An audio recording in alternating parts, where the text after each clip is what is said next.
Bueno, muy buen día para todos. Mi nombre es Brian Sierra, soy ingeniero de sistemas de la Universidad Estatal Francisco José de Caldas.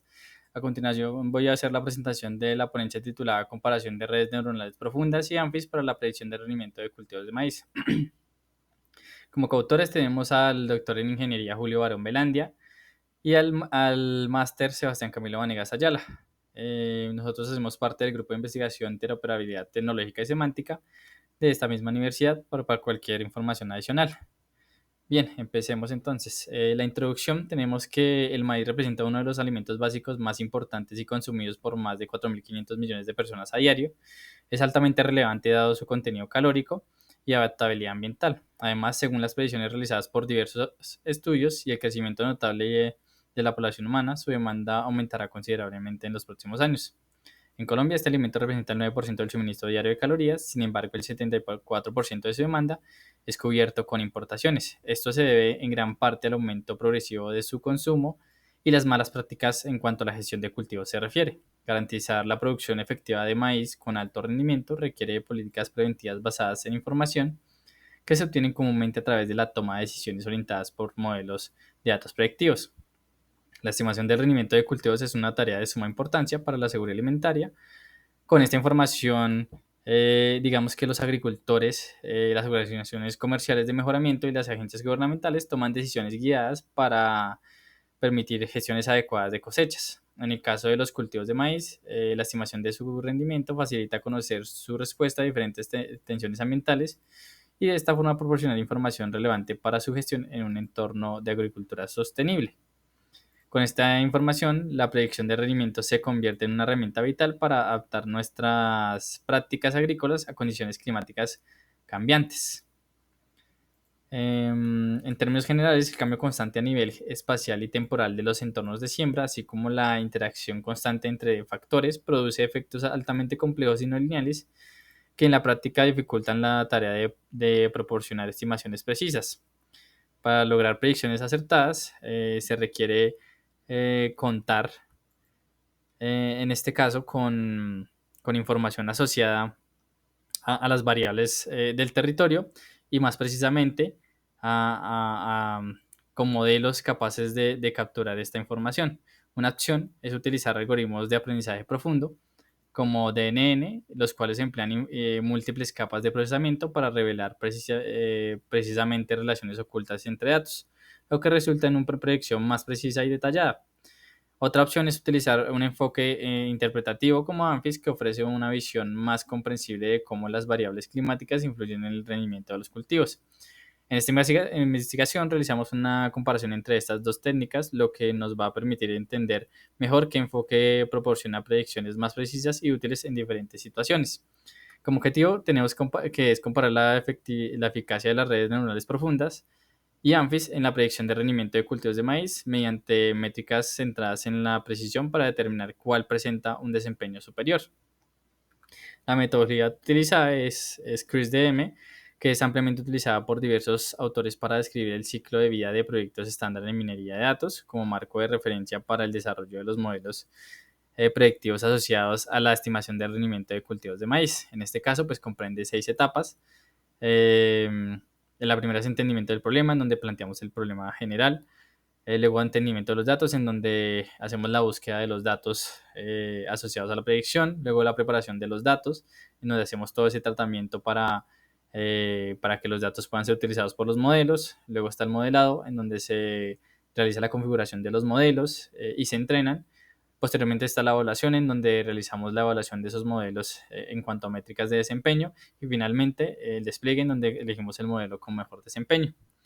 En cuanto a resultados, tenemos en primer lugar los conjuntos de datos. Tenemos dos conjuntos de datos: el conjunto de datos climático, que se obtuvo del Instituto de Hidrología y Meteorología y Estudios Ambientales de Colombia, IDEAM.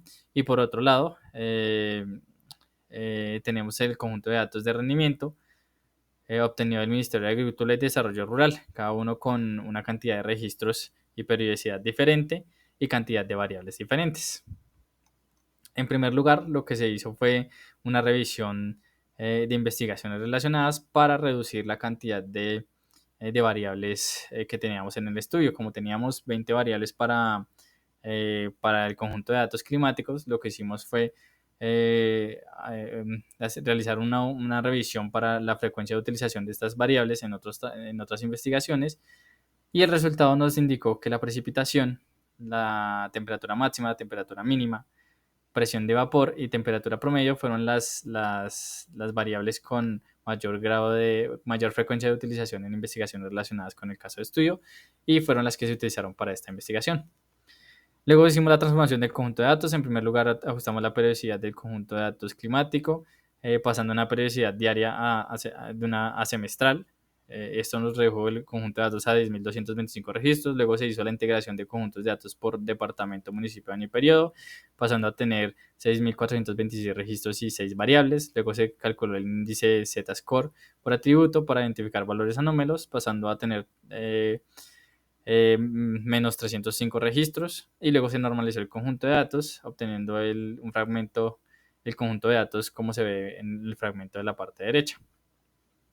Luego se hizo la configuración de los modelos predictivos. En primer lugar, el modelo de red neuronal profunda, con 5 neuronas en la capa de entrada, 7 capas ocultas densamente conectadas con 1024, 512, 256, 128, 64, 32 y 16 neuronas respectivamente, factor dropout 0.1, tamaño del lote 16, función de optimización Adam, función de activación ReLU, función de pérdida mean score error y 1500 épocas de entrenamiento. En el caso de AMFIS se configuraron 15 conjuntos difusos, la función de membresía gaussiana, tipo de modelo subgeno multivariado con clúster difuso, 243 reglas, 0.1 en la tasa de aprendizaje, weighted average como método de difusificación y 1500 épocas de entrenamiento. Los resultados indicaron que DNN obtuvo el mejor desempeño con una precisión del 92.33% en comparación con el modelo ANFIS, que obtuvo una precisión de 87.26%.